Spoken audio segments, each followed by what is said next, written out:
전능하신 하나님 아버지 은혜를 감사합니다. 오늘도 우리에게 귀한 시간을 주셨사오니 주의 말씀을 들으며 기도의 자리로 나아갑니다. 우리를 인도하여 주시옵소서. 예수님 이름으로 기도드립니다. 아멘. 찬송가 369장 하나님께 찬양드립니다. 죄짐 맡은 우리 구주 어찌 좋은 친구인지 걱정 근심 무거운 짐 우리 주께 맡기세. 주께 고함 없는 고로 복을 받지 못하네. 사람들이 어찌하여 아뢰 주를 모를까. 시험 걱정 모든 괴로움 없는 사람 누군가. 부질없이 낙심 말고 기도드려 아뢰세. 이런 진실하신 친구 찾아볼 수 있을까. 우리 약함 아시오니 어찌 아니 아뢰일까. 근심 걱정 무거운 짐 아니 진자 누군가. 피난처는 우리 예수 주께 기도드리세. 세상 친구 멸시하고 너를 조롱하여도 예수 품에 안기어서 참된 위로 받겠네. 아멘. 하나님 말씀 베드로전서 1장 1절만 보겠습니다. 다 같이 봉독하겠습니다. 예수 그리스도의 사도 베드로는 본도, 갈라디아, 갑바도기아, 아시아와 비두니아에 흩어진 나그네. 아멘. 네. 오늘부터 이 구절들을 구체적으로 보겠습니다. 제일 먼저 주목해 보아야 할 단어는 사도입니다. 사도라는 표현은 사실상 기독교 역사에서 베드로에게 가장 잘 어울리는 그런 표현이라고 할 수 있습니다. 예수님의 제자로서의 삶을 살아가면서 그는 점점 자신의 경계를 넘어가는 그런 사람이 되어 왔기에 사도라고 부르기에 부족함 없는 사람이 된 것입니다. 오늘 우리가 읽은 이 말씀 속에 등장하는 지역은 어제 말씀드린 것처럼 소아시아 지방입니다. 소아시아 지방에 교회들이 있고 여기에 편지를 보냈는데 유대인에게 편지를 보냈는가 이방인에게 편지를 보냈는가에 대한 논란이 있었다라고 말씀을 드렸습니다. 중요한 것은 소아시아 지역에 있는 교회들 중에 유대인만 다니는 교회, 이방인만 다니는 교회는 더 이상 존재하지 않는다라는 것이죠.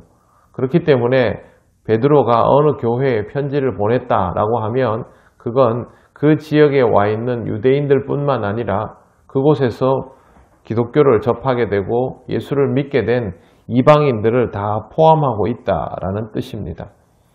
우리가 생각하기에는 유대인과 이방인들이 뒤섞여서 신앙생활을 하는 것이 별것 아닌 것 같지만 사실 유대인들에게는 이게 엄청난 장벽이 됩니다. 자기들은 태어날 때부터 할례를 받았기 때문에 할례가 사실상 그들에게는 하나님의 자녀인가 아닌가를 구별하는 기준이 되어 있습니다. 그런 상태에서 교회에서 같이 모여 있는데 일부는 할례를 받은 사람, 일부는 할례를 받지 않은 사람입니다. 그러면 할례를 받지 않는 이 사람들이 예수를 믿을 수 있느냐, 예수를 믿는다고 구원을 받을 수 있느냐, 이런 생각을 한 번쯤은 누구나 다 하게 된다는 것이죠. 그리고 많은 사람들은 실제로 이 장벽에서 넘어가지 못한 경우도 많았을 겁니다. 지금 이 시대의 교회의 사람들은 이 장벽을 넘어서 서로 어우러져서 교회 공동체를 이루고 있다는 것이죠. 신앙생활에서 할례의 문제는 인종의 문제보다 더 큰 장벽이었음을 생각하면 초대교회 유대인들이 할례를 넘어선 것은 엄청나게 큰 한계를 넘은 것이라 할 수 있습니다. 신앙생활은 이런 벽을 허물 때 성장하게 됩니다.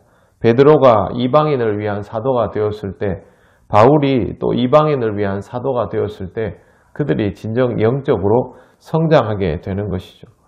우리는 복음을 전함에 있어서 사람들을 보면서 이 사람은 복음을 전할 수 있을 것 같은 사람, 이 사람은 복음을 전하기 어려울 것 같은 사람, 이 사람은 기꺼이 내가 복음을 전해야 하겠다는 생각이 드는 사람, 저 사람은 굳이 복음을 전하고 싶은 생각이 들지 않는 사람, 이런 판단을 자기도 모르게 하게 됩니다. 또 개인적으로 꺼려지는 사람이라면 복음 전해야 하겠다는 생각을 하지 않게 되죠.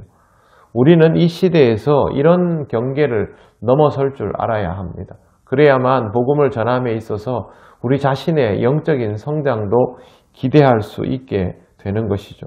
어부 베드로가 제자 베드로로, 그리고 이방인과 유대인을 모두 포함한 그리스도인들을 위한 사도로, 사실상 초대교회의 수장으로 성장하듯이 여러분도 그런 성장을 이루시기를 바랍니다. 초대교회는 베드로를 교회의 수장이라고 여겼습니다. 그런데 여러분, 이게 단순히 예수님의 제자들 중에 베드로가 1번이었다, 그래서 수장이다 라고 하는 것이 성립이 되겠습니까? 예수님께서 부활승천하시고 나서도 30년이라는 긴 시간이 지나고 나서 베드로의 역할들이 여전하기 때문에 그게 가능한 것이죠. 나라에서 인정해주는 서열이 아니지 않습니까? 그런 것을 보면 베드로에게 얼마나 많은 변화가 있었을까라는 것을 쉽게 알 수 있습니다. 우리도 이와 같은 성장을 통하여 하나님 앞에서 더욱 귀히 쓰임받을 수 있어야 하겠습니다. 1절 마지막에 보시면 나그네라는 단어가 나옵니다. 그냥 나그네도 아니고 흩어진 나그네입니다. 나그네라는 단어는 낯선 사람, 외국인, 나그네, 이런 표현들을 보면서 알 수 있는 것이죠. 그리스도인은 이 세상에서 나그네인 사람들, 낯선 자인 사람들이라는 뜻입니다. 여러분, 신의 손이라는 축구선수 이름 기억하십니까? 사리체프라고 러시아에서 온 골키퍼인데 너무 잘해가지고 우리나라에서 굉장히 사랑을 받다가 우리나라에 정착을 했습니다. 그리고 귀화를 했고 그 다음에 이름도 신의 손이라는 이름으로 바뀌었습니다. 그리고 이 성씨도 받았습니다. 구리신씨의 시조가 신의 손입니다. 지금도 신의 손은 우리나라에서 축구 코치를 계속하고 있고 그냥 한국 사람이 되어 있죠. 근데 비슷한 시기에 축구 선수가 한 명이 또 있습니다. 이성남이라고 데니스라는 선수입니다. 이 선수도 불과 몇 년 전까지만 해도 우리나라에 있었지만 지금은 러시아 프로팀의 감독으로 가 있습니다. 러시아와 우리나라는 이중국적이 허용됩니다. 러시아 입장에서는. 그러니까 러시아 사람들은 러시아 국적도 우리나라 국적도 가질 수 있는 것이죠. 그래서 마음대로 왔다 갔다 하면서 원하면 러시아에 가서 사는 것이죠. 그 사람은 돌아갔습니다. 자기가 여기서 오랫동안 지냈지만 여기가 자신의 본향이 아니라고 생각하니까 가는 것이죠. 실제로 외국인들은 이렇게 두 부류로 나뉩니다. 끝내는 돌아가는 사람, 완전히 여기 정착하는 사람. 끝내는 돌아가는 사람은 여기에서 계속 나그네인 듯 살아갈 수밖에 없는 것이죠. 우리는 여기에 완전히 정착하는 사람이 될 수 없습니다. 끝내는 돌아가야 하는 사람이죠. 그렇기 때문에 우리 스스로 나그네라는 것을 잊지 말아야 합니다. 하지만 한 가지 분명히 생각해야 할 것이 있습니다. 나그네라고 해서 이 시대를 불황아처럼 떨어다닐 필요는 없습니다. 사람들이 흔히 나그네라고 생각하면요, 그냥 여기서는 대충 사는 것이라고 착각하는 경우가 있는데 그렇지 않습니다. 캠핑 다니는 사람들 보십시오. 정말 전문적인 캠핑 다니는 사람들은 굉장히 짐이 간소한데도 불구하고 캠핑 가는 현장에 가면 그렇게 많지 않은 장비를 가지고도 충분히 하루를 잘 자고 잘 먹고 잘 쉬고 돌아옵니다. 유능한 캠퍼들은 그렇게 하는 것이죠. 우리는 이 시대 속에서 이런 유능한 나그네가 되어야 합니다. 그냥 어차피 천국 가는 거니까 여기는 대충 살고 그렇지 않습니다. 여러분 여기 나오는 초대교회 사람들이 얼마나 이 시대를 지혜롭게 살았는데요. 그럼에도 불구하고 본향을 사모했던 것이지 여기를 대충 살고 본향을 사모한 것이 아닙니다. 많은 그리스도인들이 자기의 시대를 살아가면서 이 세상과 분리되고 단절된 채로 그렇게 살아가는 경우가 많습니다. 그렇게 해서는 복음 전하지 못합니다. 누구보다 이 시대에 잘 적응해 있으면서도 실제로는 나그네인 그런 인생, 그것이 바로 기독교인이라는 것. 로마에서 기독교인들이 그랬기 때문에 복음이 전해질 수 있었다는 것을 잘 기억하시고 여러분의 삶이 하나님 나라에 본적을 두고 있는 간소한 삶이지만 우리 믿음의 선조들처럼 지혜롭게 살아가는 그런 나그네가 되시기를 바랍니다. 기도드리겠습니다. 하나님 감사합니다. 오늘도 우리에게 주신 이 말씀을 잘 새기며 하루를 시작합니다. 이 땅에서 나그네라는 것을 잊지 않게 하시고 그러나 지혜로운 나그네가 되어서 우리 믿음의 선조들처럼 하나님의 뜻을 온전히 전하며 그 뜻을 따라 이 땅에서 지혜롭게 살아갈 수 있도록 인도하여 주시옵소서.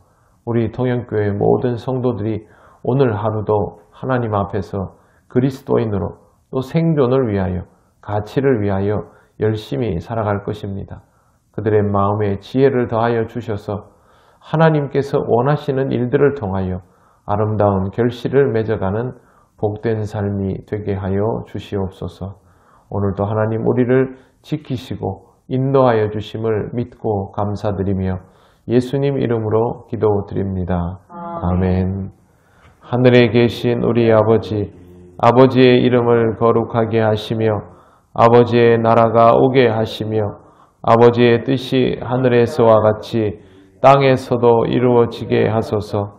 오늘 우리에게 일용할 양식을 주시고 우리가 우리에게 잘못한 사람을 용서하여 준 것 같이 우리 죄를 용서하여 주시고 우리를 시험에 빠지지 않게 하시고 악에서 구하소서. 나라와 권능과 영광이 영원히 아버지의 것입니다. 아멘.